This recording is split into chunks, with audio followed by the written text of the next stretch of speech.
Okay, just wanted to give you a quick tutorial on downloading and installing R. So the first thing we do is we'll come to Google or whatever search engine, and you just type in R.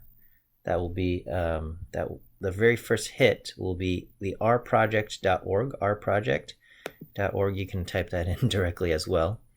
You'll go there. We'll come along to the download section. We're going to go to CRAN. Okay, we're going to click CRAN. This is where we can download, choose a mirror to download. So R is hosted at different universities or different companies around the world, and so I'm going to just pick one in the United States. Any one of these is fine. I guess the one I used last time was Washington University in St. Louis, but you can choose wherever you want. Okay. And I'm on a Windows machine, so I'm going to go ahead and click Download R for Windows.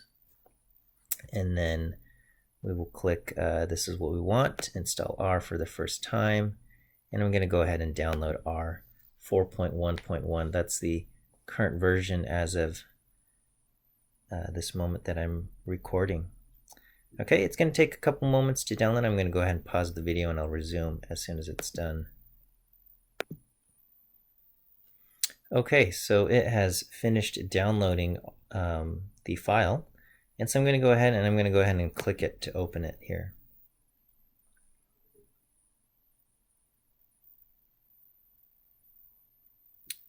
I think it's loading. There we go. All right, it says it's asking me if I want to give it permission to change files on my machine. I say yes. I'll install in English. We're going to just go ahead and click next a few times here. Okay, I'm going to go ahead and install both the 32 and 64-bit versions. My machine is a 64-bit machine, but that's fine. And I'm going to just go ahead and accept the defaults, and that's fine with me. Okay, I'm going to just continue clicking next, and we'll allow it to install.